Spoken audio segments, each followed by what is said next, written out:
అప్పు వాళ్ళ తమ్ముడైతే అప్పు దగ్గరకు పరిగెత్తుకుంటూ వచ్చి అక్క అక్క అంటూ అరుస్తూ ఉంటాడు. దాంతో అప్పు అయితే ఏంట్రా ఏమైంది, ఎందుకు అలా టెన్షన్ పడుతున్నావు అని చెప్పి అంటూ ఉంటుంది. దాంతో వాడైతే ఇలా అంటూ ఉంటాడు, అక్క కళ్యాణ్కి యాక్సిడెంట్ అయిందక్క అని చెప్పి అంటూ ఉంటాడు. అది విని అప్పు అయితే పరిగెత్తుకుంటూ హాస్పిటల్కి వెళ్తుంది. హాస్పిటల్కి వెళ్ళగానే అక్కడ రాజు అయితే అప్పుని అడ్డుకొని ఏంటి ఎందుకు వచ్చావు, కళ్యాణ్ నీ మనసులో లేడు కదా, వాడేమైపోతే నీకెందుకు, అయినా వాడికి యాక్సిడెంట్ అయితే నీకెందుకు, ఏం జరిగితే నీకెందుకు, ఎందుకు రావాళ్ళు వెళ్ళిపో అని చెప్పి అంటూ ఉంటాడు రాజు. అది విని అప్పు అయితే అది కాదు బావ, ఒకసారి కళ్యాణ్ని నేను చూడాలి అని చెప్పి అంటూ ఉంటుంది.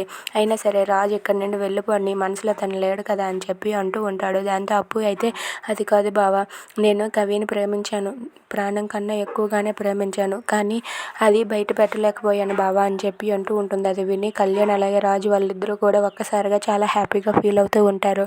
ఇక అప్పు అలా చెప్పడంతో కళ్యాణ్ అయితే చాలా హ్యాపీగా ఫీల్ అవుతూ ఉంటాడు. ఇక రాజు అయితే నాకు తెలుసు నీ మనసులో కూడా కళ్యాణ్ ఉన్నాడని, అది బయట పెట్టాలనే ఈ నాటకం ఆడామని చెప్పి తన మనసులో అనుకుంటూ ఉంటాడు. ఇక అప్పు వాళ్ళ బావతో మాట్లాడుతూ ఉంటే కళ్యాణ్ అదంతా కూడా చాటుగా వింటాడు. If you like this video please subscribe.